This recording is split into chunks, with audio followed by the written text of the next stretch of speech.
Merci à tous.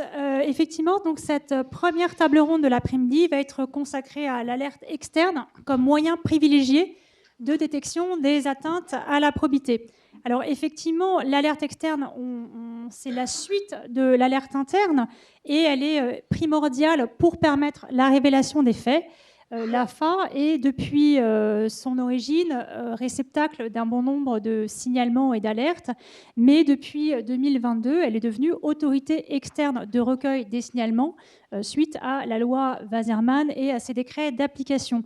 Cela a été dit, comme beaucoup d'autres autorités ou administrations, elle a vu le nombre de ces signalements augmenter pour passer en 2022 à environ 400, à cette année sur 2025. On est effectivement aujourd'hui à plus de 2000 signalements reçus, ce qui pose un vrai enjeu de traitement de la quantité, mais aussi de la qualité. Cependant, cette augmentation, elle n'est absolument pas propre à l'AFA, elle est commune à beaucoup d'autres acteurs qui luttent pour faire émerger ces alertes, et elle dit beaucoup de choses de ce que le citoyen attend des autorités, des administrations et de tous les acteurs de la vie publique sur la possibilité de s'en saisir et de donner une suite à ces alertes. Ça va être l'objet de cette table ronde, de voir comment répondre aux attentes du citoyen, comment les traiter, comment faire le tri effectivement entre la masse et la qualité. Et également de voir est-ce que tous ces signalements sont-ils tous lanceurs d'alerte? C'est autant de questions auxquelles cette table ronde va essayer de répondre. Et je remercie vraiment nos 4 intervenants qui vont pouvoir nous permettre d'avoir une vision globale de l'ensemble de ces sujets. On va commencer bien entendu par un des acteurs principaux de ces alertes externes, qui est le défenseur de droit.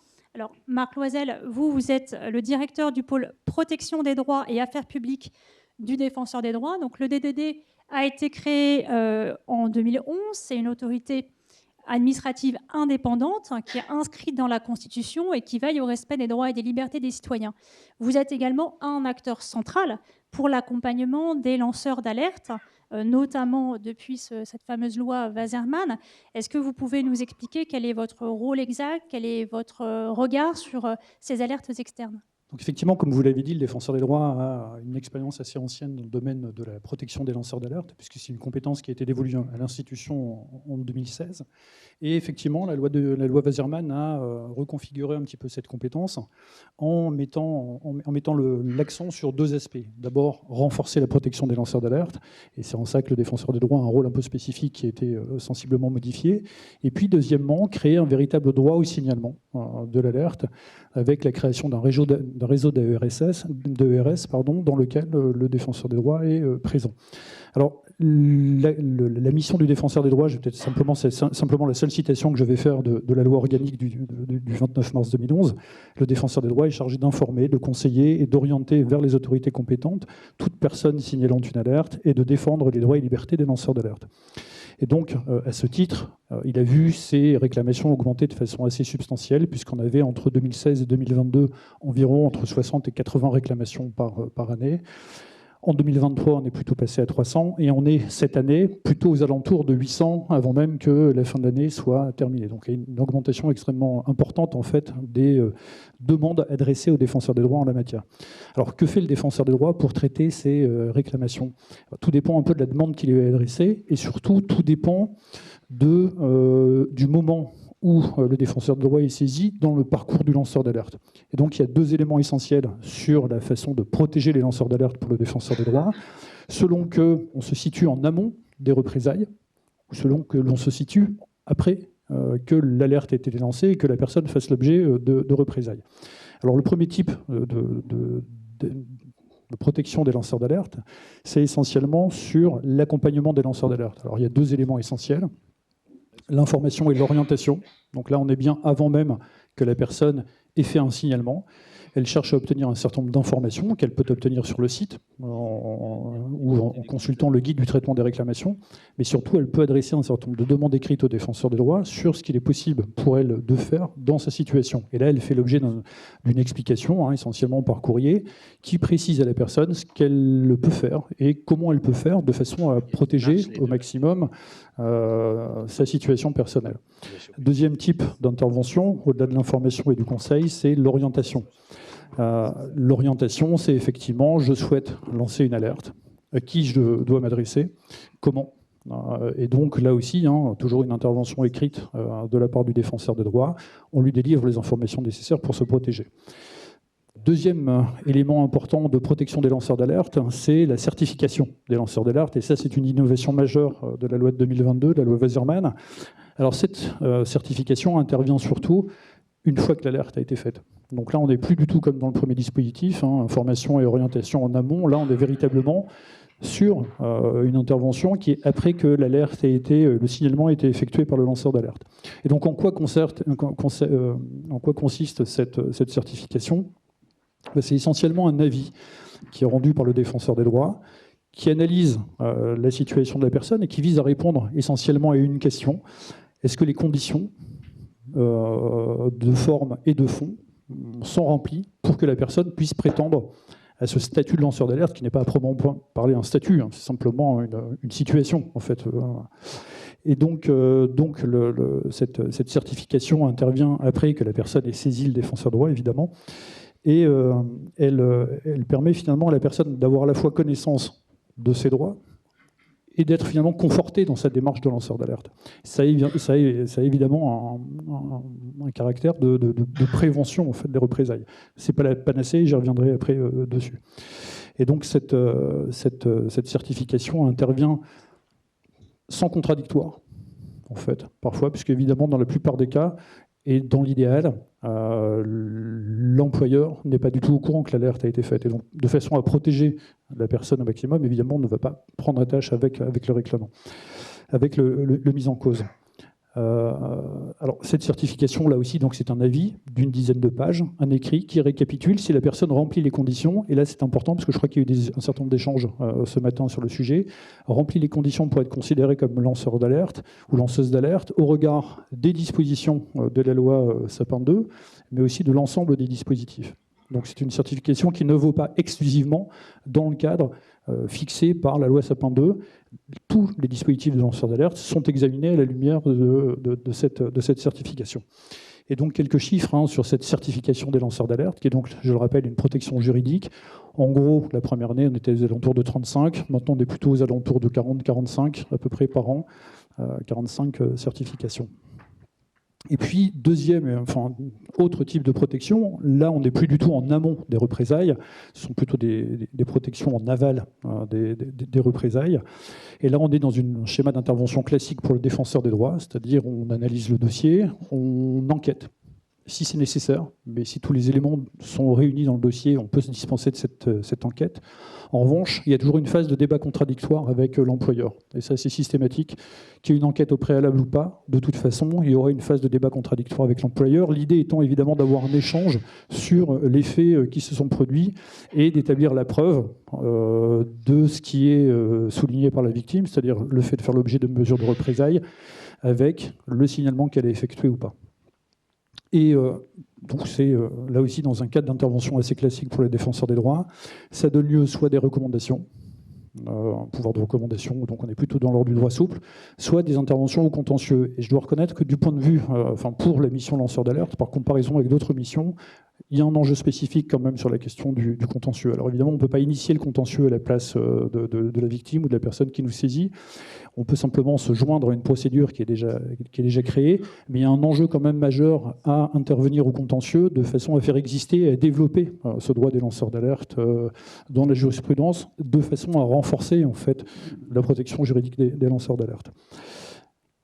Voilà à peu près sur le cadre d'intervention. Alors après, il y a une autre possibilité, il y a une autre statut du défenseur de droit, c'est dans le cadre des AERS, mais peut-être ce serait l'objet d'une autre question.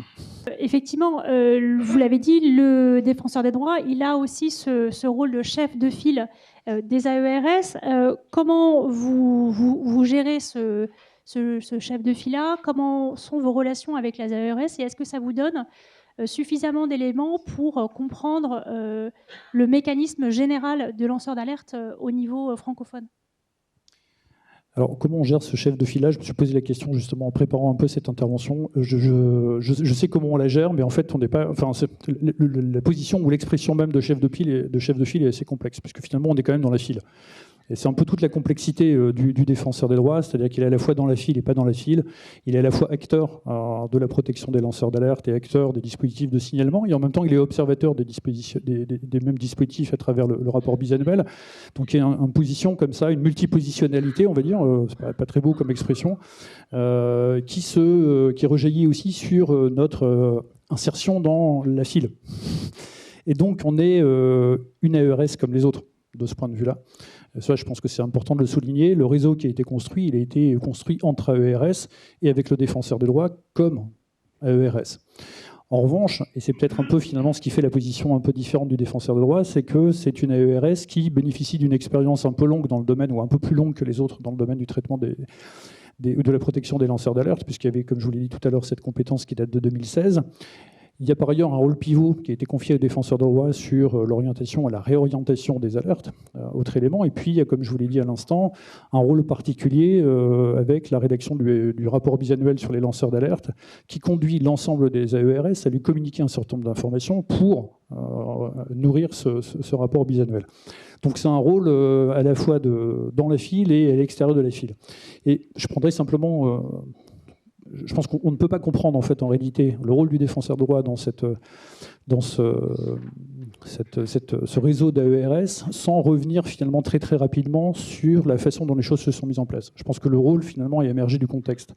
Le premier élément finalement, quand les AERS, ou pour une bonne partie d'entre elles, s'est aperçu en fait qu'elles étaient désignées comme AERS dans le décret de 2022. Pour certaines, ça a été la surprise. C'est-à-dire qu'elles l'ont découvert en lisant, en prenant connaissance du décret, ce qui n'est pas forcément le cas de toutes les AERS. Deuxième élément, c'est que finalement toutes les AERS ont été confiées et ont été confrontées à peu près toutes aux mêmes questions. C'est-à-dire comment je gère l'articulation entre ce nouveau dispositif de signalement et les autres dispositifs de signalement que je gère déjà. Et donc, question assez essentielle, hein, donc est-ce que tous mes dispositifs de signalement doivent se conformer au décret de 2022 ou pas? Deuxième question, et des questions quand même, elles sont assez nombreuses. Qu'est-ce que je dois mettre en place comme publicité sur le site? Des questions extrêmement basiques de cet ordre. Quelle suite réservée aux alertes qui sont anonymes? Question, tout le monde a été confronté à cet anonymat. Est-ce que je dois contrôler le statut de lanceur d'alerte avant de me prononcer sur et d'analyser, de traiter le signalement?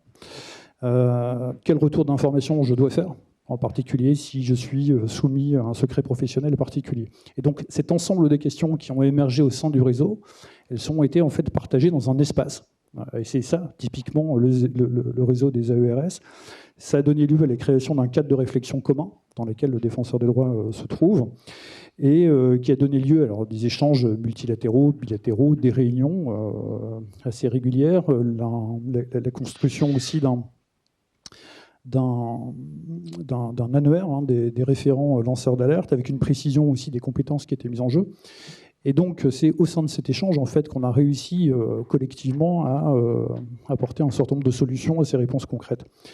Et puis, typiquement cette année, d'ailleurs, a été mise en place une formation à destination des AERS par le défenseur des droits. Et puis, deuxième élément, finalement, qui a joué au-delà de la construction de ce cadre de réflexion commun, c'est évidemment le positionnement particulier, comme je vous l'ai dit, du défenseur des droits, qui l'a amené finalement à formuler un certain nombre de choix interprétatifs sur des dispositions du texte.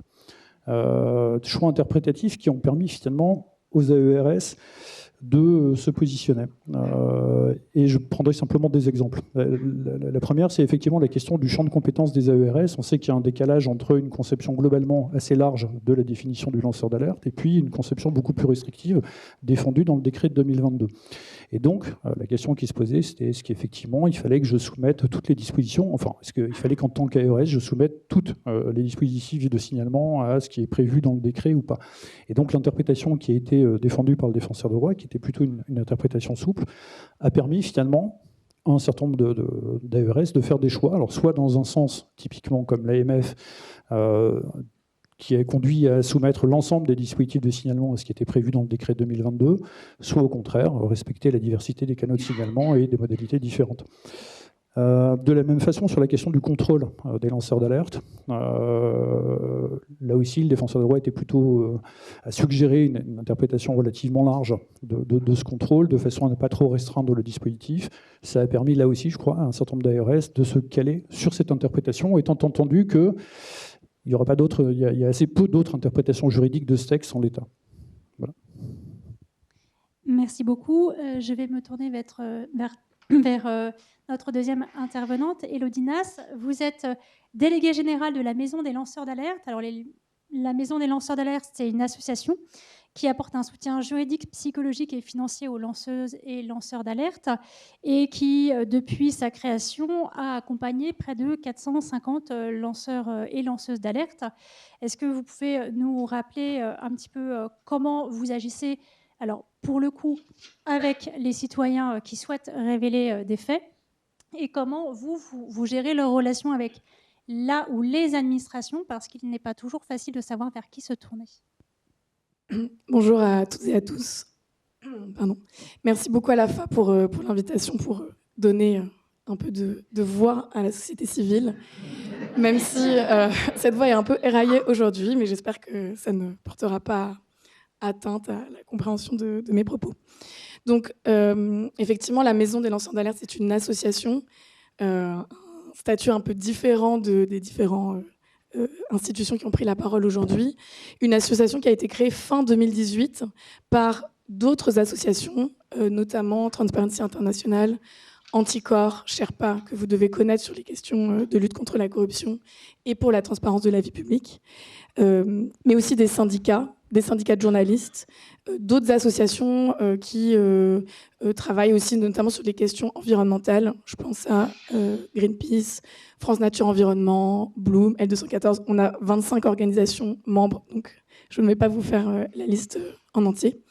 Mais ce qui est important de vous dire, c'est que à ce moment-là, ces organisations ont décidé de se mettre ensemble pour créer la Maison des lanceurs d'alerte, parce qu'elles étaient toutes elles aussi, elles avaient des canaux de saisine de potentiels lanceurs et lanceuses d'alerte sur les sujets qui les intéressaient, pour pouvoir monter des enquêtes, pouvoir porter du plaidoyer, développer leur expertise, monter tout un tas d'actions.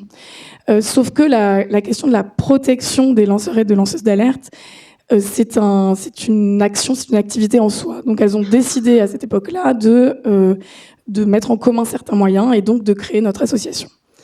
Donc vous l'avez dit, nous avons pour objet deux volets d'action. Le premier, c'est vraiment l'accompagnement individuel, juridique, psychologique, financier et médiatique. J'y reviendrai un petit peu après. Et le deuxième volet, c'est le volet collectif. C'est comment en tant que société civile, on porte une voix pour une amélioration de la protection des lanceurs et lanceuses d'alerte, notamment dans un cadre de prise en compte, d'amélioration de l'intérêt général. Notre particularité, je pense, c'est qu'on va se placer toujours du côté des lanceurs et des lanceuses d'alerte, à la fois dans la prise en compte et dans peut-être parfois l'interprétation juridique qu'on fait de la définition du lanceur d'alerte, mais aussi dans l'accompagnement, puisque au-delà de l'accompagnement juridique, qui finalement ressemble aussi un peu à ce que vous faites si vous avez des canaux internes ou externes, c'est-à-dire recevoir des signalements sur une plateforme anonymisée et confidentielle, et pouvoir regarder si, au vu du témoignage qui est fait, des pièces qui sont données, si ce signalement peut répondre aux critères de la loi, que ce soit la loi Sapin 2 ou la loi Wasserman. Donc, une fois que cette vérification est faite, on va pouvoir donner un certain nombre d'accompagnements, qu'ils soient psychologiques, puisque, et ça a été très rapidement rappelé, peut-être pas assez pendant cette matinée, mais le parcours du lanceur ou de la lanceuse d'alerte, il est extrêmement éreintant pour celles et ceux qui se retrouvent dans ce parcours-là. Souvent, c'est une décennie de procédures judiciaires c'est un impact psychologique qui est très important, c'est des représailles, et ça c'est vraiment une grande majorité des cas qu'on accompagne. Ce sont des personnes dans le cadre de leur travail qui vivent du harcèlement moral, de la mise à pied, un refus de promotion, une mise au placard, et souvent jusqu'à du licenciement. Ce sont des personnes qui peuvent se retrouver dans ce parcours-là après parfois une carrière assez importante, voilà, assez valorisante au RSA, sans autre capacité de revenus financières ou d'autres types d'aides. Et donc, effectivement, l'impact psychologique est très important. Donc, on travaille avec des psychologues bénévoles et nous avons également un petit fonds d'urgence, une petite enveloppe pour celles et ceux qui se retrouvent dans les situations les plus précaires.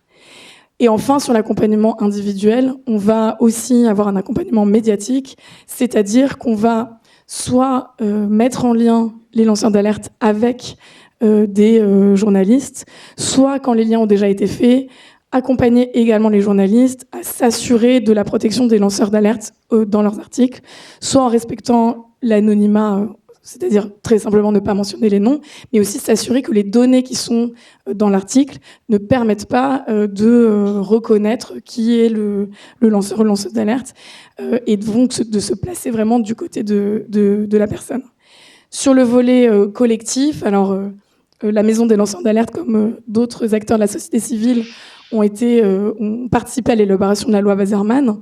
On va également, donc j'en parlerai aussi du dialogue avec des autorités externes, mais on travaille globalement avec les acteurs de l'écosystème de l'alerte, donc les syndicats, dont nous avons beaucoup de membres dans notre organisation, ce qui facilite aussi les contacts et ce qui permet voilà, de les pousser à prendre davantage en compte les questions de l'alerte dans leurs travaux, là en ce moment on travaille sur des formations ou des outils spécifiques, puisque en tout cas dans le monde de l'entreprise ou dans des administrations, souvent le syndicat, pour un lanceur ou une lanceuse d'alerte, c'est le premier interlocuteur. Donc il y a une importance aussi que les syndicats soient formés à bien accompagner les personnes. Sur la question des autorités externes, ou peut-être juste avant, sur la question des signalements et alertes, puisque nous aussi, évidemment, on est saisi on reçoit plein de signalements, et chaque année, les signalements sont en hausse, des signalements qui ne sont pas considérés comme des alertes. Ce qui nous frappe aussi, c'est que globalement, il y a une détresse psychologique qu'on ressent dans une grande majorité des signalements qu'on reçoit. Que ce soit, parfois, les signalements ne sont pas recevables en tant qu'alerte en tant que telle, elles ne correspondent pas aux critères de la loi de protection des lanceurs d'alerte, mais le fond du sujet peut être sérieux. Donc on va également rediriger vers d'autres, que ce soit des institutions ou des associations de victimes notamment. Et puis, parfois, il est difficile de savoir si les signalements qu'on reçoit sont vraiment des alertes. Je pense qu'on a tous ces cas. Mais aussi parce que les personnes qui sont en face de nous et qui peuvent être vraiment au bout du chemin considérées comme des lanceurs d'alerte ont des difficultés à nous donner les bons éléments. Ils ne connaissent pas très bien, ce qu'on constate, c'est qu'ils ne connaissent pas très bien le monde judiciaire. Donc, qui saisir, comment synthétiser toutes les informations qu'ils ont reçues, de manière à ce que ce soit pas trop flou, et voilà, qui est quand même des données qui nous permettent de nous assurer que effectivement l'alerte est sérieuse, et en même temps que ce soit pas trop d'informations, parce que recevoir 300 ou 2000 documents, c'est déjà arrivé, c'est très difficile de pouvoir traiter.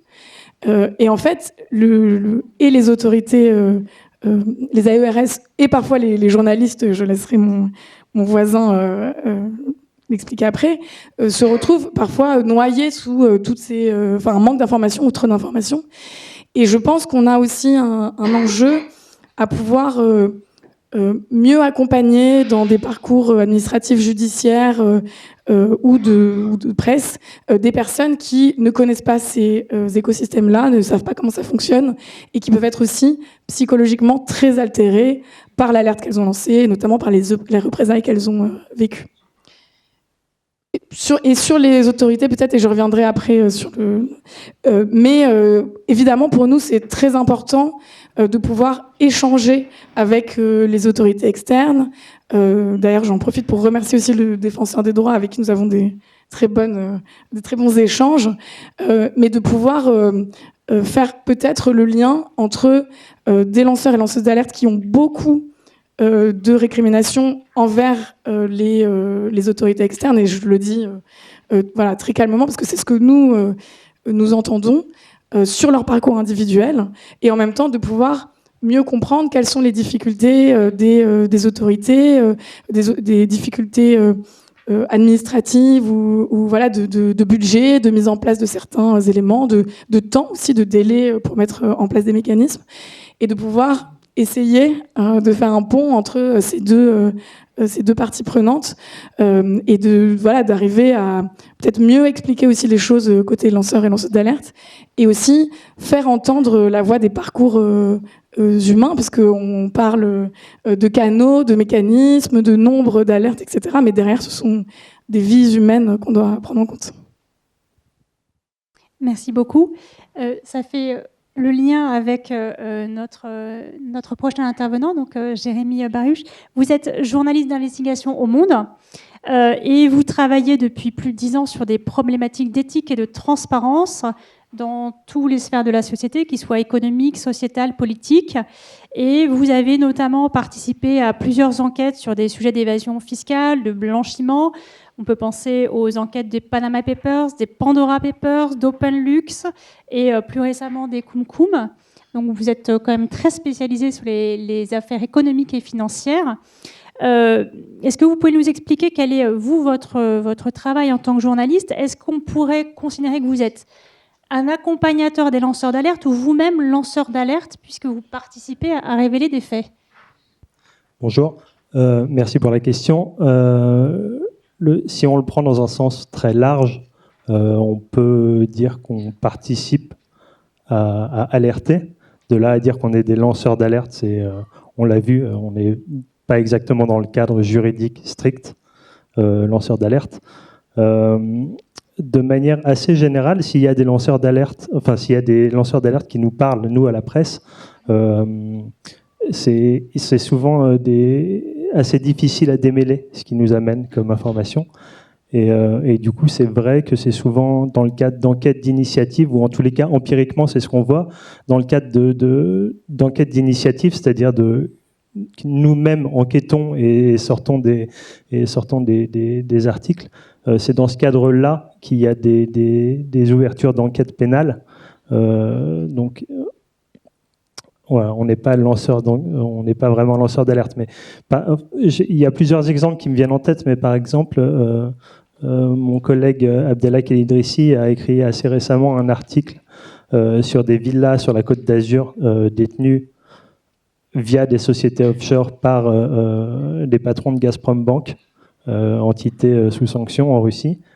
Donc c'est une information que nous avons obtenue, alors en réalité même, information qui était quasiment disponible dans les registres du cadastre en France, donc accessible à quasiment tout le monde, et qui derrière permettent d'ouvrir des enquêtes pénales par la Junalco, si je ne m'abuse en l'occurrence, voilà, ou même plus prosaïquement, et j'en profite parce que Monsieur Simon du PNF est là, dans le cadre des CumCum, on a écrit une enquête qui, à la base, concernait spécifiquement une fraude à l'arbitrage de dividendes, c'est-à-dire qu'on essaye d'éviter la taxation de dividendes d'actions sur les dividendes, et qu'on fait multiplier une vraie fraude en Allemagne, ce qui n'était pas le cas en France. Donc on a commencé à enquêter là-dessus, et on s'est rendu compte au fur et à mesure de l'enquête qu'il y avait un gros trou dans la raquette, en France notamment, mais aussi dans beaucoup de pays d'Europe, qui concerne la fraude aux dividendes de manière plus globale, c'est-à-dire que des propriétaires d'actions non domiciliées en France évitent la taxation, la flat tax sur les dividendes, et du coup se partagent les bénéfices avec la banque ou avec un intermédiaire financier. Nous, quand on écrit cette enquête, au départ, on pense qu'à un seul truc, c'est-à-dire à révéler ça au public. Ce qui est pour nous important, ce qui est primordial même dans le cas du journalisme, c'est juste de dévoiler des faits qui sont d'intérêt public. Si dans un second temps, derrière, il y a des ouvertures d'enquête, si ça intéresse le parquet ou autre, tant mieux. Mais vraiment, à la base, on est là quand même pour juste la manifestation de la vérité. Je pense que c'est un principe qui est à cœur de tous les participants qui sont ici. Voilà, mais du coup, de là à dire que nous sommes des lanceurs d'alerte, il y a un pas que je ne franchirai pas, mais c'est vrai que nos articles permettent, à minima, d'être un point de départ à des enquêtes pénales plus costaudes. Dans le cadre des Cum-Cum, par exemple, récemment, le Crédit Agricole a accepté de payer une amende de 88 millions d'euros. 88 millions, c'est ça. Voilà, dans le cadre des Cum-Cum. Donc, on le voit, nous, à la base, on n'écrit pas pour punir les banques, hein, c'est clairement pas le cas. Juste de mettre les faits sur la table. Ensuite, si derrière la justice s'en empare, tant mieux. Et si un lanceur d'alerte a la même préoccupation, c'est-à-dire d'alerter ou le défenseur des droits ou une association ou même nous, la finalité est la même, c'est la manifestation de la vérité et potentiellement des ouvertures d'enquête pour aller au fond du souci. Merci. Jérôme Simon, vous êtes premier vice-procureur au parquet national financier. Vous animez notamment le groupe chargé de la lutte contre les atteintes à la probité. Vous avez précédemment exercé des fonctions au parquet de Pontoise, des fonctions également à la direction des affaires criminelles et des grâces, également des fonctions à la direction des affaires juridiques de Bercy et auprès du cabinet du garde des Sceaux. On l'a vu, il y a toujours un lien entre les signalements, les alertes qui sont lancées et qui peuvent déboucher sur des ouvertures d'enquête pénale. Comment, vous, au PNF, vous traitez les signalements ou les articles 40 qui vous sont émis pour lesquels il y a des lanceurs d'alerte au départ? Est-ce qu'ils diffèrent d'une autre enquête? Merci. Bonjour à tous. Alors, à propos des lanceurs d'alerte, il n'y a pas de différence de principe dans le traitement d'un dossier selon l'origine du signalement qui nous est transmis. Donc on est régulièrement l'objet de courriers anonymes ou non qui viennent nous dénoncer diverses malversations supposées. On reçoit aussi des articles 40 d'autorités administratives, voire des chambres régionales des comptes, de la Cour des comptes, voire de Tracfin. Voilà, on a beaucoup de sources d'informations. Ce que je ferai rentrer ici dans la catégorie des lanceurs d'alerte, c'est les courriers rédigés par des particuliers, anonymes ou non, qui représentent quand même un flux relativement important de ce que nous recevons. Et alors la première chose que l'on fait avec ces signalements, c'est déjà on examine si on a un critère de compétence ou non par rapport aux faits qui sont dénoncés. Pour mémoire, le parquet national financier ne peut connaître de potentielles infractions pénales que si elles touchent à 4 domaines, que sont d'une part les atteintes à la probité, corruption, le détournement de fonds publics, le favoritisme, la prise illégale d'intérêt, par exemple. Deuxième champ de compétence, c'est tout ce qui est fraude fiscale aggravée, qui représente aussi un gros morceau de nos dossiers en cours. Et puis, plus résiduellement, tout ce qui touche aux abus de marché en matière délictuelle ou aux atteintes aux droits de la concurrence, telles des ententes illicites ou les abus de position dominante, par exemple. Tous les courriers qui nous sont adressés et qui font état de faits supposés d'escroquerie, d'abus de biens sociaux, d'abus de confiance et autres, nous ne sommes pas compétents. Donc, quand on reçoit ce type de courrier, avant même d'examiner si les allégations qui y figurent sont sérieuses et peuvent être objectivées, en réalité, comme on sait qu'on ne pourra pas travailler sur cette matière parce que ça ne rentre pas dans les compétences des articles 705 et 705.1 du Code de procédure pénale, on va donc transmettre ces courriers de signalement au parquet territorialement compétent, qui peut être le parquet du lieu de résidence du mis en cause supposé ou le parquet dans le ressort duquel les faits allégués sont supposés avoir été commis. Donc nous ne regardons pas plus avant le contenu de ces signalements. Lorsque cela résulte de prise de contact directe, on peut par ailleurs informer les signalant qu'il y a la maison des lanceurs d'alerte et que la maison des lanceurs d'alerte peut leur apporter un soutien, puisque le parquet national financier et la maison des lanceurs d'alerte ont signé un protocole d'entente pour faciliter de la part de la maison des lanceurs d'alerte, rediriger les lanceurs d'alerte vers nous pour voir si nous pouvons faire quelque chose sur le plan judiciaire, et inversement nous, pour aider à avoir une prise en charge psychologique globale, un accompagnement que nous ne sommes pas en mesure de donner. Une fois qu'on a dit ça, en réalité, le nombre de signalements qui nous sont adressés et qui peuvent véritablement relever d'une alerte externe sont relativement, voire très réduits. Ils sont très réduits, mais ils aboutissent parfois à des résultats tout à fait probants. Alors, notre collègue journaliste parlait des Kumkum Files, où effectivement, dans les Kumkum Files, c'est intéressant parce qu'il y a une forme de circularité en fait, dans l'alerte, c'est-à-dire que visiblement, vraisemblablement, il y a des personnes qui, à un moment donné, en étant acteurs de près ou témoins de près d'un certain nombre de faits relatifs au Kumkum, se sont dit tiens, on va aller en parler avec des journalistes. Donc ce sont plutôt ces personnes-là d'ailleurs qui doivent être considérées comme des lanceurs d'alerte. Les journalistes font leur travail de journaliste, qui est déjà beaucoup, c'est-à-dire qu'ils objectivent si c'est effectivement des choses qui peuvent être vérifiées par ailleurs, et ils publient une enquête journalistique.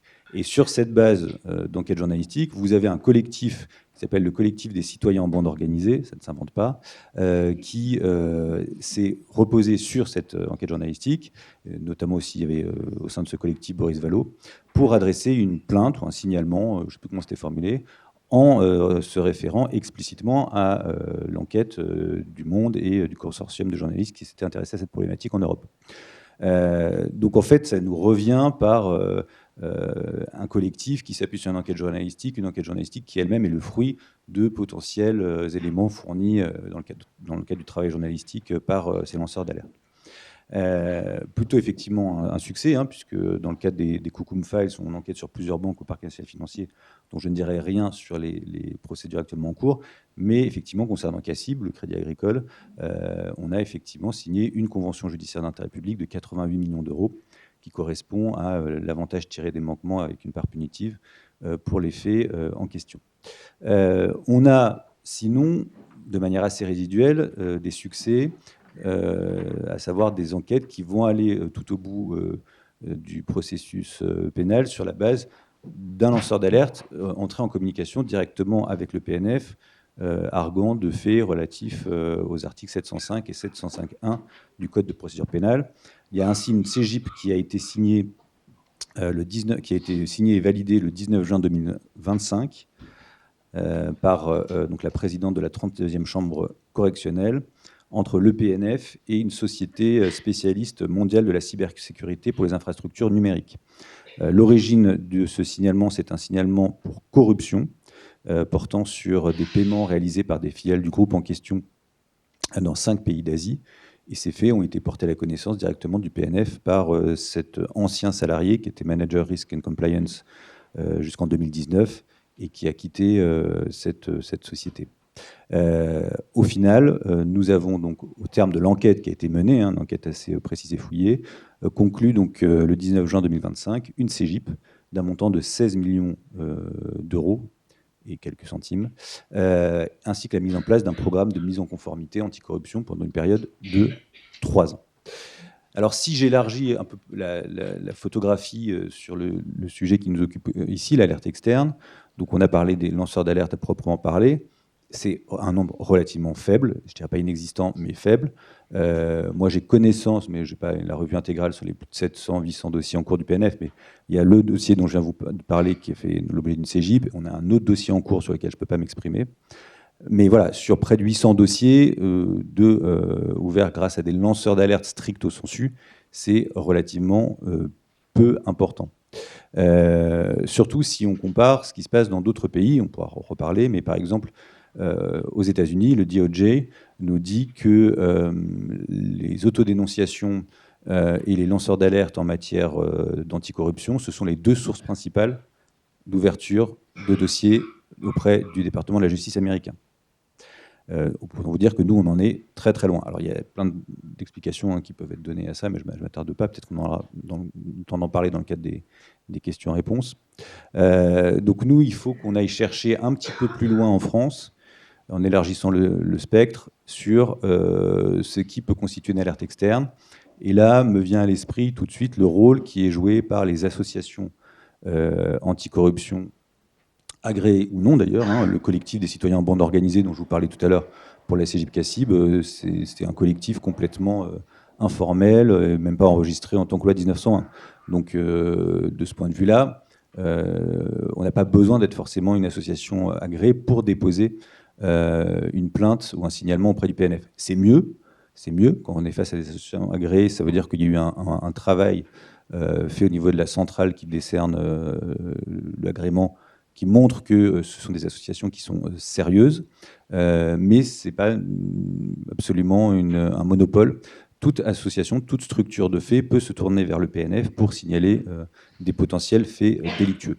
Ça a été le cas dans une affaire retentissante, c'est l'affaire des sondages de l'Élysée. Dans l'affaire des sondages de l'Élysée, cette affaire débute en 2010 par une plainte de l'association anticorruption Anticor, qui est adressée donc, au parquet de Paris, une plainte contre X pour favoritisme, concernant la commande d'études d'opinion par la présidence de la République française à partir de 2008. Ce qui renvoie au mandat de Nicolas Sarkozy en tant que président de la République. Cette plainte, signalement de l'association Anticor, fait l'objet d'un classement sans suite sur la base de l'interprétation de la jurisprudence constitutionnelle, de laquelle on retire, à l'époque au parquet de Paris, que l'ensemble des collaborateurs du président de la République sont touchés par l'immunité dont jouit le président de la République. C'est une décision qui est challengée par une nouvelle plainte d'Anticor, une plainte avec constitution partie civile devant un juge d'instruction, donc pour passer outre le classement sans suite initial du parquet. La Cour d'appel adopte le même raisonnement, en gros, que le parquet de Paris, donc tendant au rejet et au non-lieu.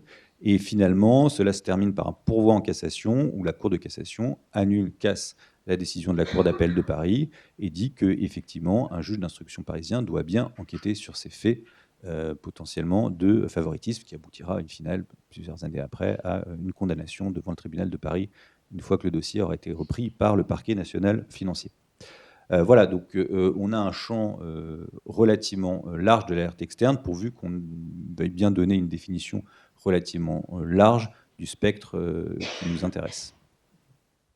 Alors, deux petites questions pour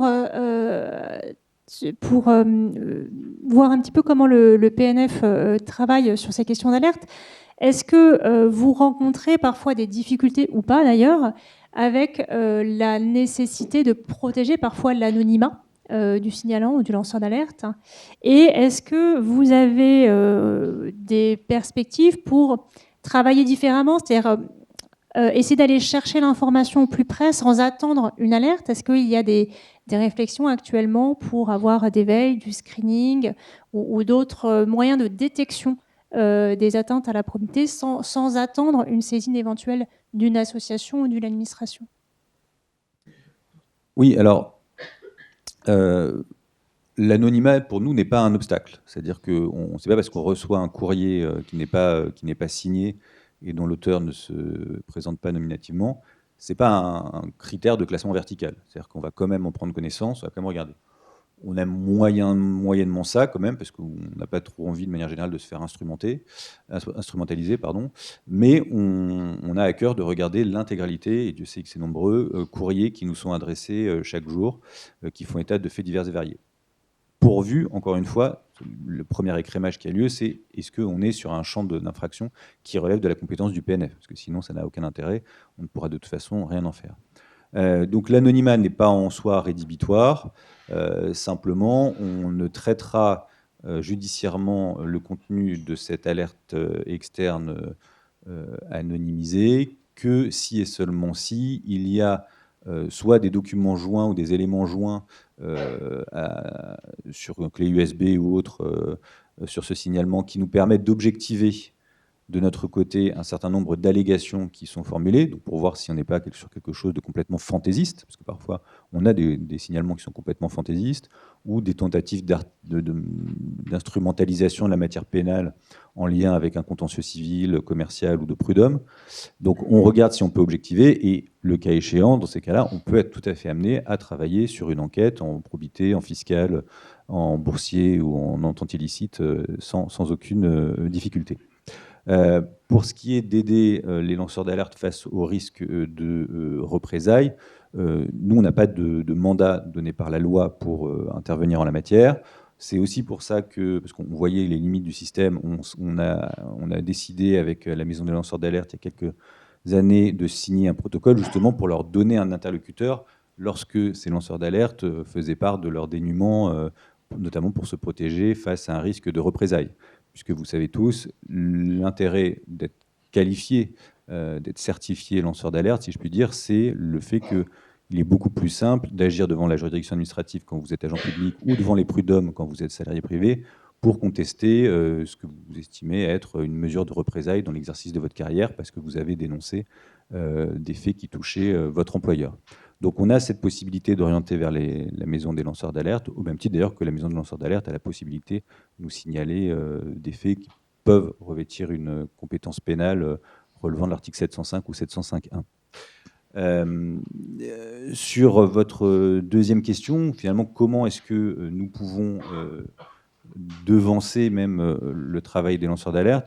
Je reviens à mon exemple de tout à l'heure sur les enquêtes journalistiques. C'est pas fréquent, mais on a quand même un certain nombre de grosses enquêtes, alors en probité ou en fiscale, qui partent sur un leak, c'est-à-dire une fuite relativement importante, soit un leak qui fait l'objet d'une exploitation par des journalistes français, soit dans le cadre d'un consortium international.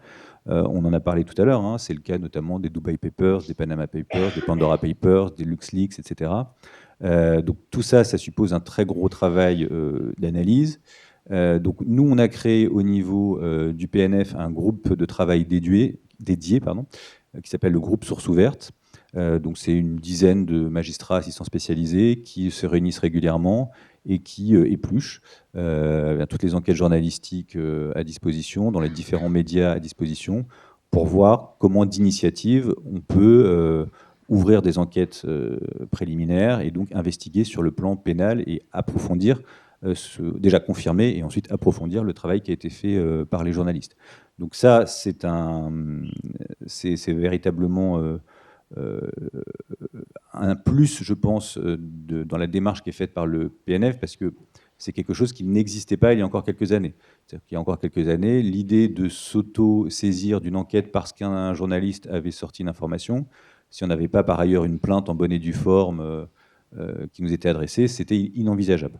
Aujourd'hui, c'est rentré dans les mœurs, c'est plutôt un sujet de blocage, donc c'est relativement régulièrement qu'on exploite des leaks et que on prend des décisions, des enquêtes, voire des décisions de poursuite en matière fiscale notamment. Merci. Je vais en profiter pour vous réinterroger, Monsieur Baruch.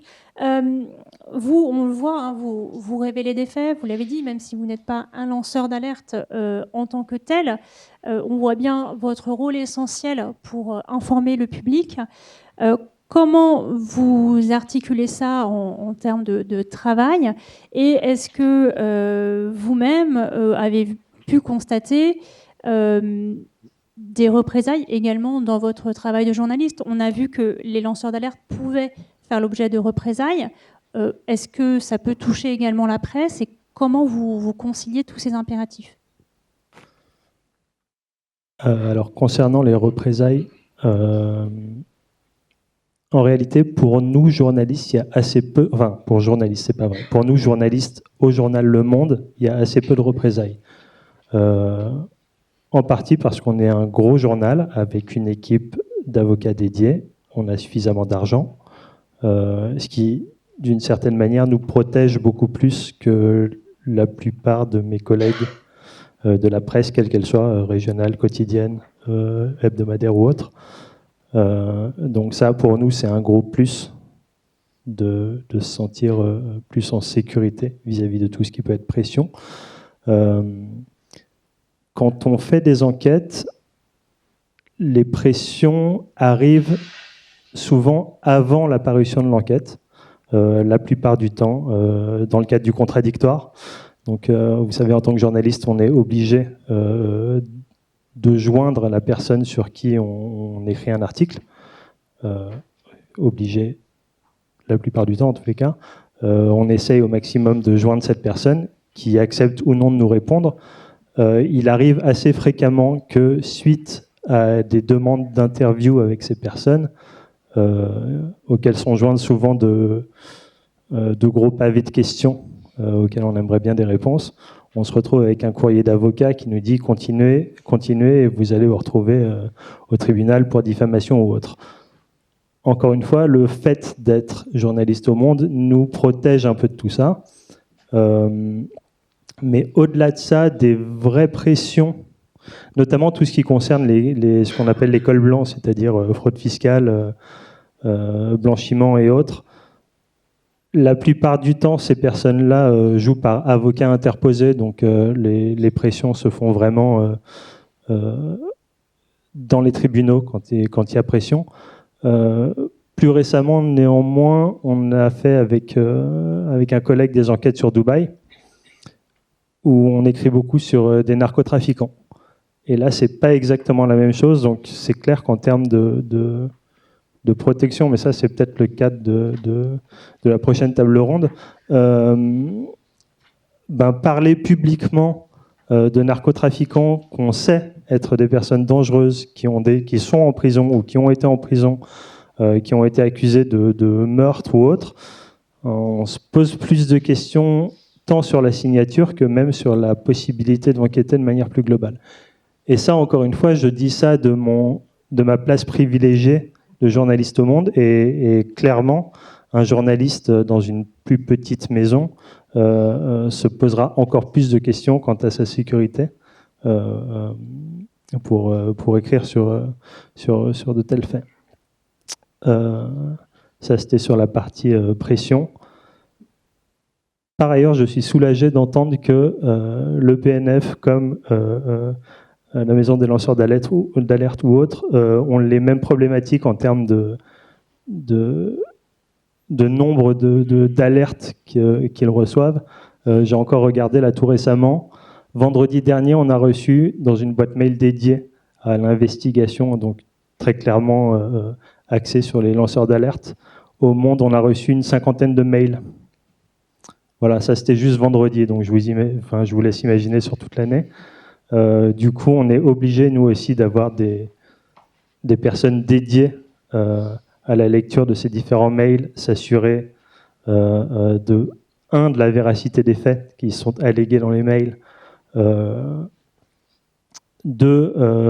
derrière de rediriger ces mails vers le journaliste qui peut être intéressé. Voilà, nous on a monté au Monde, on a monté des canaux différents pour être joints, donc on n'a pas une structure aussi encadrée que peut l'être le PNF par exemple. C'est vraiment, on a donc un téléphone, bêtement, où on peut être joint par signal, une boîte mail, une boîte Proton Mail. On a un logiciel qui s'appelle Source Sûre, qui est vraiment le top du top de l'anonymat en gros, mais qui demande des compétences informatiques un peu trop importantes pour la plupart des personnes qui veulent nous joindre. On a même du courrier postal, qui est, en termes d'anonymat par ailleurs, c'est, je pense, qu'il y a de mieux. Donc on a toutes ces différentes formes, mais effectivement, qui dit multicanaux pour récupérer des alertes, dit aussi beaucoup de spam, beaucoup de junk mail. Pour reprendre mon exemple, là, sur les 50 mails qu'on a reçus vendredi, il n'y en a pas un seul qui a un intérêt journalistique. Il y a quelqu'un qui se plaint de l'arbre qui dépasse du jardin du voisin. Il y a vraiment de tout. Il y a des gens qui racontent leur vie mail par mail, tous les jours. Ils envoient un nouveau mail. Tout ça est... Peut-être en réalité, ces personnes-là peuvent faire l'objet peuvent légitimement même être lanceur d'alerte, mais en réalité, c'est tellement chronophage que nous, en termes de filtre, c'est des personnes qu'on ne lit plus. De la même manière, quand un mail nous a envoyé à nous et aux 50 autres rédactions de la place parisienne, on ne le lit pas non plus. Voilà, donc nous, on fait cet écrémage-là parce que ça prend trop de temps. Et donc, il y a tout ce travail en amont, avant même de commencer à enquêter, pour savoir si ça vaut le coup en fait, de prendre en compte ce lanceur d'alerte dans le cadre d'une enquête. C'est assez rare, mais de temps en temps, voilà, on se retrouve avec quelqu'un qui arrive avec la bonne information, au bon moment, au bon endroit. Et encore une fois, nous, notre axiome principal, c'est vraiment la manifestation de la vérité et l'intérêt pour le public. Donc du coup, si on se dit, ok, ça rentre dans le cadre de quelque chose qui peut intéresser le public, pas juste son cas spécifique à lui, mais quelque chose de plus endémique, de plus global, c'est quelque chose qu'on aura plus à cœur de prendre en compte et sur lequel on pourra plus enquêter.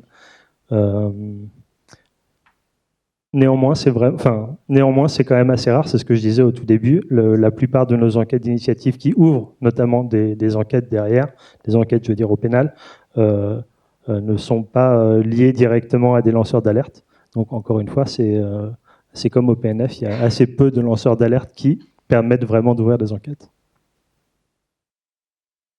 Alors, Elodinas, vous êtes plus côté lanceur d'alerte. Là, on a beaucoup de paroles, il y a d'administration ou d'acteurs publics ou journalistiques importants. Quand on se replace du côté des lanceurs d'alerte dont on a un petit peu parlé, vous, quelle perception vous avez de tous ces acteurs, de tous ces rôles différents et comment vous faites pour permettre justement à l'alerte de prospérer? Alors, je dirais qu'on a... en tout cas, on reçoit la perception des lanceurs et lanceuses d'alerte qu'on accompagne. Et c'est ce que je disais tout à l'heure, c'est que beaucoup sont assez perdus quand on connaît pas ou peu le monde judiciaire ou administratif. C'est très difficile de s'y retrouver. Quand on se retrouve face à la liste de la quarantaine d'autorités externes existantes, c'est difficile de savoir à laquelle vraiment s'adresser. Et c'est difficile de savoir comment formuler, justement, et ça m'étonne peu les remarques qui sont faites, parce que même pour c'est ce que je disais, mais même pour des lanceurs ou lanceuses d'alerte qui vraiment dénoncent des faits graves et qui ont subi des représailles graves, ils ont des difficultés à pouvoir parler simplement, de manière résumée, de l'alerte en tant que telle. Et d'ailleurs, parfois, en tout cas, c'est le cas... ça peut être le cas pour des autorités, mais en tout cas, c'est le cas dans la presse. Ce qui est important, c'est le fond de l'alerte. Ce sont les faits qui ont été dénoncés. Et c'est difficile pour elles et eux de ne pas revenir sur leur propre histoire, parce qu'ils et elles vivent ce parcours comme une injustice profonde. Et souvent, dans les personnes qu'on accompagne, il y a une foi aussi en système judiciaire, en la loi. Et donc, ils et elles tombent un peu de très haut quand ils se rendent compte que la loi n'est pas suffisante pour les protéger. Moi, j'avais listé un certain nombre d'éléments, un peu de constats sur l'application du dispositif législatif, sachant que, évidemment, on l'a dit, c'est encore un dispositif nouveau qui est pas encore assez bien saisi par l'ensemble des acteurs concernés. Je voulais quand même reparler de la question du soutien psychologique et financier qui est mentionné dans la loi et qui, je pense qu'à l'époque, le législateur a pris conscience de l'impact psychologique et financier du lancement d'alerte et a souhaité l'inscrire dans la loi. Et là, donner la compétence aux autorités externes de pouvoir apporter ce soutien. La réalité, du coup, tout le monde pourra témoigner, c'est que ce dispositif n'est pas appliqué. Pas forcément pour un manque de volonté, mais par un manque de moyens, en tout cas, ou de capacité. En tout cas, c'est ce qui nous a été rapporté lors d'un échange récent avec différentes autorités. Et donc, voilà, c'est quand même, ça peut être questionnant. En tout cas, c'est questionnant, c'est très questionnant pour les lanceurs et lanceuses d'alerte alors que c'est inscrit dans la loi, ce dispositif n'est pas mis en place. Et le fait que ce soit, parce que je ne vous l'ai pas dit, mais on est une petite association avec un petit budget, avec une petite équipe, et le fait qu'effectivement ce soit une association qui porte cet accompagnement psychologique et financier, c'est quand même problématique, d'autant plus que dans le contexte actuel, le soutien à la vie associative, le financement de la vie associative et même la capacité de continuer à agir pour la société civile est relativement menacé. Aussi, j'en parlais un peu, mais c'est vrai que la diversité de cette liste des autorités, c'est à la fois une richesse, mais c'est vrai que toutes les autorités agissent différemment. On a aussi dans cette liste, ils ne sont pas présents aujourd'hui parce que c'est pas du tout leur sujet, mais par exemple des ordres professionnels, donc les ordres professionnels des avocats ou l'ordre professionnel des chirurgiens dentistes. Bon, ce sont des pairs qui jugent aussi leurs pairs, qui sont partie prenante. On a donc des autorités administratives indépendantes, des services de l'État, donc c'est vrai que c'est difficile de s'y retrouver. Certaines ont des pouvoirs d'enquête, d'autres n'en ont pas, et donc les lanceurs et lanceuses d'alerte attendent aussi, une fois que leur alerte est lancée, qu'on leur a confirmé qu'effectivement il y avait quelque chose, ils et elles attendent aussi d'avoir des retours sur cette enquête. Or, certaines autorités n'ont pas de pouvoir d'enquête. Donc le fait d'avoir peut-être un moment, un guichet unique, en tout cas, c'est sûr que le rôle du défenseur des droits est aussi souligné sur la capacité d'orientation. Mais d'un autre côté, les retours que nous font aussi les lanceurs et lanceuses d'alerte, c'est la difficulté de se retrouver avec une certification du défenseur des droits qui n'est pas contraignante. Et donc d'arriver dans une juridiction, de pouvoir fournir cette certification du défenseur des droits et qu'un juge juge sans tenir compte du défenseur des droits. Voilà. En tout cas, c'est peu compris par les lanceurs et lanceuses d'alerte, et c'est sûr que c'est un obstacle à la protection pleine et entière des lanceurs et lanceuses d'alerte. Un autre point qui est aussi beaucoup rapporté par les lanceurs et lanceuses d'alerte qu'on accompagne, c'est la question des délais, que ce soit les réponses des autorités externes qui sont saisies, la capacité de transmettre des informations, sachant que certaines autorités sont aussi soumises au secret fiscal ou à certains secrets qui empêchent de transmettre ces informations. Sauf que quand on a lancé l'alerte sur des faits graves, qu'on a vécu des représailles, qu'on a vécu un licenciement, etc., on a aussi envie, on a aussi besoin d'avoir un retour pour savoir où est-ce que est-ce qu'une enquête a été ouverte, quels en sont les résultats, quand est-ce que ça va aboutir, etc. Et c'est là où le dialogue peut être difficile, puisque les compétences des autorités ne peuvent pas toujours répondre à ces besoins des lanceurs et lanceuses d'alerte. Un autre délai qui est mentionné dans la loi, c'est celui de la divulgation publique, puisque la loi de protection des lanceurs d'alerte nous dit que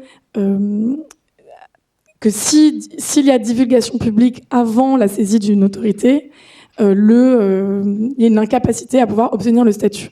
Et donc il y a une nécessité, en tout cas il y a un délai qui est posé dans la loi pour toute divulgation publique. Ce qui est une manière de pouvoir effectivement pour les services concernés le temps de pouvoir mener l'enquête et d'apporter éventuellement des réponses, mais qui aussi impacte sur le droit d'informer et la liberté de la presse, qui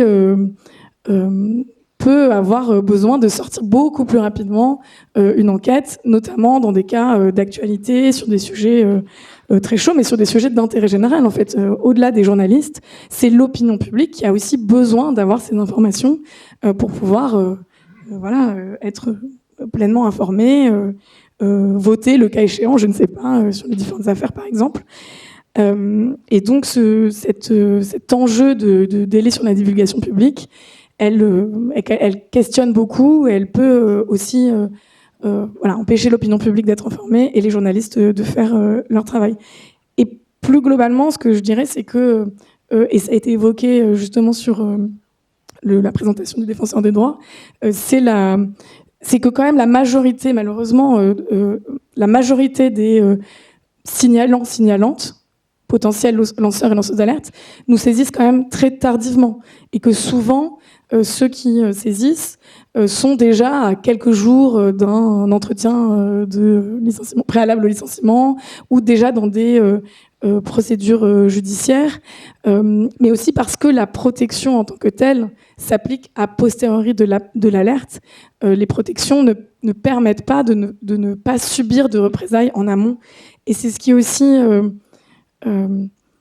compliqué et ce qui impacte aussi beaucoup de lanceurs et lanceuses d'alerte, parce que nombre d'entre eux, même si ils ont le sentiment de justice et d'intérêt général souvent chevillé au corps, nombre d'entre eux nous disent « mais en fait, si j'avais su ce qui s'était passé, je n'aurais pas fait tout ça, je n'aurais pas lancé cette alerte, parce que jamais je n'aurais imaginé tout ce qui allait se passer et que finalement, je ne serais pas protégée à ce point. » Et certains... Alors c'est toujours un peu délicat, parce qu'en même temps, encore une fois, la question de l'intérêt général est très forte, mais certains conseillent à d'autres de vraiment être très vigilants ou d'être très prudents sur la façon dont ils vont lancer l'alerte. Merci. Alors, pour les défenseurs des droits, on l'a vu, il y a beaucoup de dispositifs avec des répercussions très différentes et puis des attentes différentes entre le lanceur d'alerte et l'information dont a besoin l'administration. Vous qui avez une connaissance longue et des mécanismes, quel regard vous portez sur les dispositifs actuels? Est-ce qu'il est pertinent? Est-ce qu'il doit évoluer? Est-ce qu'il est suffisant en l'état ou au contraire, il est très perfectible? Effectivement, je ne reviendrai peut-être pas sur les certifications, mais on peut peut-être en reparler après, parce qu'effectivement, c'est une question un peu centrale, hein, le rôle de la valeur juridique de la certification, mais c'est pas... C'est un peu connexe finalement par rapport à la question du regard qu'on peut porter sur les AERS. Alors, et sur le fonctionnement global du dispositif de signalement. Je reconnais qu'à ce stade, je ne sais pas. Le fait est que le verre est à moitié vide ou à moitié plein, selon le caractère et les lunettes avec lesquelles on le regarde. Dans tous les cas, il est à moitié. C'est pas pleinement satisfaisant et effectivement c'est pas complètement satisfaisant. La difficulté en fait en réalité je pense sur le fonctionnement, c'est que le dispositif tel qu'il a été conçu avec ses 41 autorités désignées, c'est-à-dire ce qui a été considéré comme la maille à peu près satisfaisante pour réussir à canaliser la plupart des signalements, c'était un choix qui a été fait. Il y a eu d'autres options, hein. Certains suggéraient à un moment 15 autorités, d'autres en suggéraient 80. Il a fallu trouver à peu près la bonne maille. Je sais que l'expérience du défenseur des droits qui, dans un premier temps, traitait ces signalements sans aucune prédéfinition de ces autorités, était quand même confronté à une difficulté centrale, hein. C'est qu'il passait des heures et des heures à savoir quelle est l'autorité qui pouvait traiter, quand, comment, quelles étaient ses compétences, quelle était la modalité de saisine, etc. Donc de ce point de vue-là, le décret joue effectivement un rôle important. Après, évidemment, c'est pas satisfaisant puisque avec l'augmentation du nombre des réclamations, du nombre des signalements, les carences qu'on a vues déjà dans ce dispositif se manifestent de manière de plus en plus évidente. Alors la première carence, je pense, c'est quand même des difficultés qui sont inhérentes à l'économie globale du décret. Tout à l'heure, j'ai évoqué la question de l'articulation un peu complexe entre le décret et le champ de l'alerte qui était beaucoup plus large que le décret. Alors ça pose un problème pour les AERS, pardon, ce que je disais tout à l'heure, mais ça pose aussi un problème pour le lanceur d'alerte, en fait, qui se voit souvent opposer, alors soit une réorientation, soit surtout un traitement qui ne le satisfait pas, puisque finalement, Le lanceur d'alerte, lui, pense que l'autorité est compétente pour traiter de manière générale de tout ce qui relève de son champ de compétences. Elle ne va pas forcément aller jusqu'à lire l'annexe au décret qui définit exactement, précisément ce qui relève ou pas de l'alerte. Et c'est une difficulté pour les lanceurs d'alerte, tout autant que pour les autorités. Et donc, en fait, nous, ce qu'on suggère du point de vue du défenseur des droits, ce serait une évolution de ce décret de ce point de vue-là, c'est-à-dire on ne change pas le cadre du dispositif, mais il faudrait quand même introduire le fait que pour tous les signalements qui ne relèvent pas du décret, il y ait quand même une obligation de confidentialité qui s'impose. Libre après aux autorités de se soumettre ou pas au périmètre du décret. C'est le premier élément, finalement constat et première solution que le défenseur de droit préconise sur le sujet. Deuxième solution aussi sur la question des périmètres d'intervention des différentes autorités. C'est un peu finalement comme le fait l'AFA. Certaines autorités souhaitent que leur périmètre d'intervention soit étendu. Je pense que c'est aussi une des solutions. Alors, ça passerait là aussi par une petite réécriture du décret. Alors, il y a d'autres autorités qui, au contraire, considèrent que leur périmètre devait être restreint. Donc là, on est un peu finalement à la carte. Comment on ajuste ce découpage des compétences au gré de l'annexe du décret en fonction de ce que les autorités peuvent faire ou pas faire dans la perspective de mieux défendre les lanceurs d'alerte. Je ne vais pas vous faire l'étalage de toutes ces petites modifications qui peuvent être faites sur ce périmètre du décret. Je vous renvoie simplement au rapport bisannuel.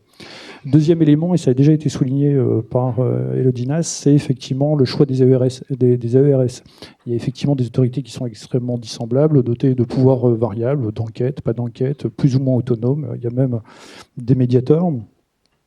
Et au regard de ça, un certain nombre de questions se posent sur le maintien ou pas dans ce décret d'un certain nombre d'autorités. Donc, pour certaines, en fait, elles préféraient quitter ce dispositif. C'est le cas typiquement de la HAS qui a réorienté l'intégralité quasiment des signalements qui ont été faits, soit vers le défenseur des droits, soit vers des autorités régionales de santé notamment, mais on préciserait ça après.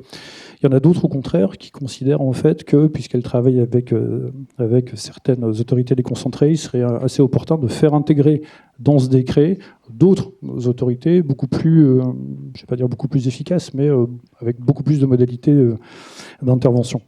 Donc là, on est finalement dans une sorte de grand mercato de ce décret, pour certains sortir, pour d'autres rentrer, mais un mercato qui est relativement limité. Ça reste quand même marginal sur les 41 associations, sur les 41 ERS, pardon.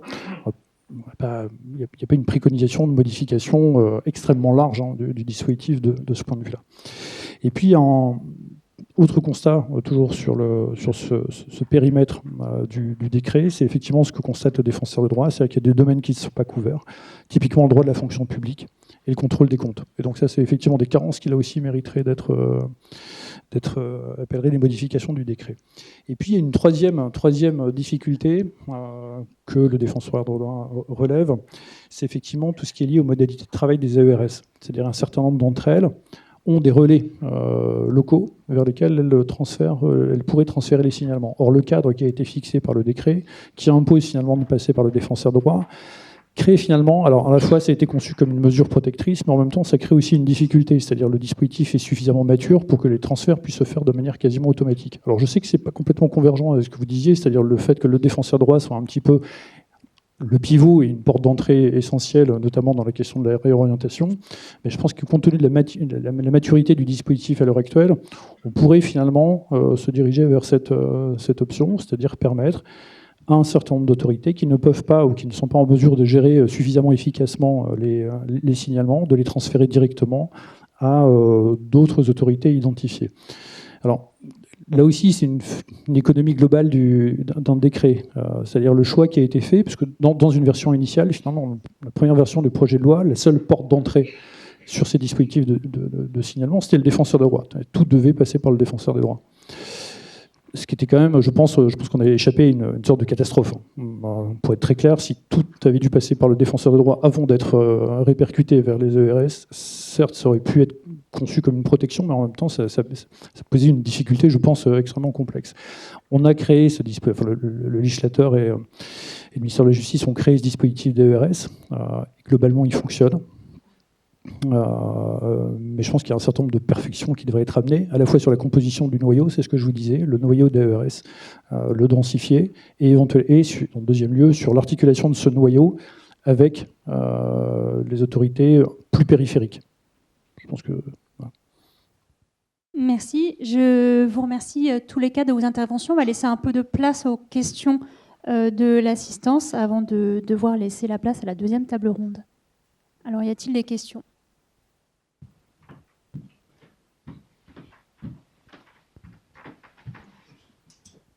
Merci beaucoup. Oui, alors on a entendu beaucoup parler des risques que prennent les lanceurs d'alerte en termes de représailles, de licenciements. Et il y a quelque chose qui ressort aussi, c'est leur peur de ne pas retrouver un emploi derrière. Et là, j'ai l'impression, un gros manque sur les dispositifs qui existent pour leur permettre de retrouver quelque chose. Et je me demandais dans quelle mesure on ne pourrait pas imaginer la création, par exemple, d'un label lanceur d'alerte friendly ou enfin, ami de lanceur d'alerte pour des entreprises qui demanderaient ce label et qui accepteraient, qui s'engageraient à proposer des emplois à des lanceurs d'alerte qui ont permis de découvrir des choses et puis qui ont été licenciés pour ça. Alors, plutôt pour le DDD comme question ?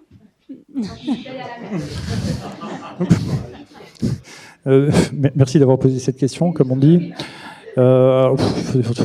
Oui, pourquoi pas, sur une solution comme une autre, mais de toute façon, effectivement, c'est un peu toute la difficulté. Je pense qu'il vaudrait mieux finalement plutôt avancer step by step. C'est-à-dire, la vraie question, c'est effectivement le soutien psychologique, Elodie Nass l'a dit tout à l'heure, le soutien financier pendant la période durant laquelle la personne est exposée finalement à cette entrave à l'accès au retour au travail. Ça, je pense que ce serait une autre configuration. Voilà. Moi, je pense que c'est un vrai sujet, la question du retour à l'emploi et de la réintégration dans le monde du travail. Vraiment, on a des lanceurs et lanceuses d'alerte qui, encore une fois, qui avaient des belles carrières dans plein de domaines différents et qui voient un coup d'arrêt, licenciement parfois pour faute grave ou lourde, même si c'est une représaille à l'alerte. Mais bon, nombreuses procédures pour pouvoir le prouver, une perte de confiance en elle ou eux, le RSA, certains, après avoir eu des bons salaires, se retrouvent dans des situations très compliquées. Et on réfléchit de notre côté à peut-être faire intervenir des coachs, c'est pas du tout la même chose que le soutien psychologique, qui est vraiment sur comment les aider à peut-être faire transformer cette expérience-là en quelque chose à mieux se vendre, pour retrouver du travail, ou des choses comme ça. Donc, c'est des réflexions qu'on a, et c'est pareil, je pense que quel moyen, en fait, on a, quelle possibilité on a de pouvoir avoir peut-être aussi ça pourrait être intéressant, des entreprises qui interviennent parce qu'on organise aussi des échanges entre lanceurs et lanceuses d'alerte pour qu'ils puissent partager leurs propres expériences et s'épauler. Et on fait intervenir parfois des journalistes pour raconter comment saisir un média. Et donc, dans ces espaces-là, par exemple, la question du retour à l'emploi est toujours un sujet. Donc, je ne sais pas si des entreprises seraient intéressées pour échanger avec des lanceurs d'alerte pour leur donner des conseils. Ça peut être un premier niveau. Après, peut-être en complément de ma première réponse, c'est vrai que j'ai toujours un peu de réserve à l'égard du label, parce que finalement, on peut avoir un label et discriminer à l'embauche. En revanche, il y a effectivement la mobilisation quand même du dispositif anti-discrimination, qui là, pour le coup, peut avoir un effet. Alors effectivement, il y a toujours la question de la preuve, mais ne pas être embauché parce qu'on a été lanceur d'alerte à un moment donné, c'est une discrimination à l'embauche. Ça fait partie des mesures qui sont... je sais bien que c'est toujours difficile sur la question de la preuve, et c'est un vrai problème, en fait. C'est pas la panacée. Mais finalement, entre le label et la mobilisation du dispositif anti-discrimination, à ce stade, moi, j'aurais plutôt tendance à faire confiance au dispositif anti-discrimination. Mais voilà. Oui, merci beaucoup pour votre intervention. Virginie Adam, de l'Autorité des marchés financiers. J'ai 2 questions. La première s'adresse à Monsieur Simon. Vous n'avez pas évoqué les enquêtes qui sont ouvertes par le PNF à la suite de signalements, article 40, de transmission par des autorités de signalement lanceur d'alerte. Je voulais savoir de quelle façon vous assuriez la confidentialité des lanceurs d'alerte dans le cadre de ces transmissions article 40. Et je vais poser tout de suite ma deuxième question qui s'adresse à Monsieur Loisel. Madame Nass a évoqué la question de la divulgation par les lanceurs d'alerte du contenu de leur signalement auprès de la presse. Il est prévu dans la loi Wasserman que le lanceur d'alerte bénéficie de la protection du statut de lanceur d'alerte lorsqu'il procède à cette divulgation du signalement, dès lors que l'autorité qu'il a par ailleurs saisie dans son signalement externe n'a pas elle-même pris de mesures adéquates dans un délai, en l'occurrence, qui est fixé par le décret, qui est de 3 mois. Il est fréquent que des divulgations dans la presse interviennent avant l'expiration de ce délai. Je voulais savoir comment concrètement vous tiriez les conséquences de cette divulgation avant l'expiration du délai, si par exemple ça empêchait la certification du statut lanceur d'alerte si celui-ci vous était adressé, dès lors que généralement, évidemment, le signalement qui est effectué, la divulgation dans la presse est faite non pas de manière ouverte par le lanceur d'alerte, son identité est protégée dans le cadre de la protection des sources par le journaliste. Évidemment, son nom n'est pas divulgué, donc vous-même, vous ne devez pas savoir qu'il s'agit d'une divulgation du lanceur d'alerte lui-même. Donc je me demande dans quelle mesure cet article a une efficacité quelconque. Voilà. Merci beaucoup. Oui, pour ce qui concerne les articles 40, donc pour mémoire, les articles 40, c'est l'obligation qui est faite à toutes les autorités constituées de révéler des faits de nature délictuelle dont ils ont eu à connaître dans l'exercice de leurs fonctions. Donc par construction, un article 40, il y a toujours une personne nominativement désignée qui est à l'origine de l'article 40. On ne reçoit jamais d'article 40 anonyme. On sait que c'est l'AFA, que c'est la DGFiP, que c'est je ne sais pas quelle autre autorité administrative. Ce qui peut arriver en revanche, c'est que les articles 40 qui nous sont adressés, en réalité, se reposent sur un signalement anonyme que ces administrations ont elles-mêmes reçu.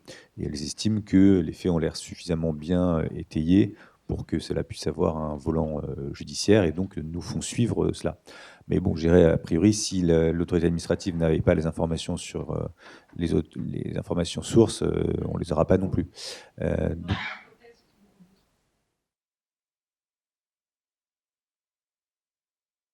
Alors, si on reçoit le nom, prénom de la personne, on la convoque pour être auditionnée en tant que témoin.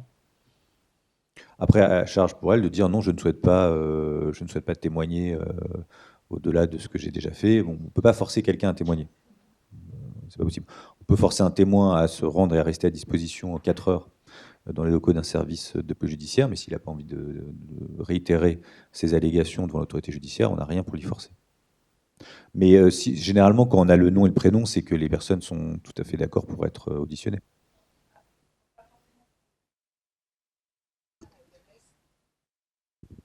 La loi ne contraint pas l'AERS à informer le lanceur d'alerte du fait que l'AERS transmet le signalement à l'autorité judiciaire dès lors qu'on considère que cette transmission est susceptible de remettre en cause, de porter préjudice à la conduite de l'enquête judiciaire ensuite. Donc il est possible que ces transmissions soient faites au PNF ou au parquet compétent sans que le lanceur d'alerte ait été informé en amont par l'AERS.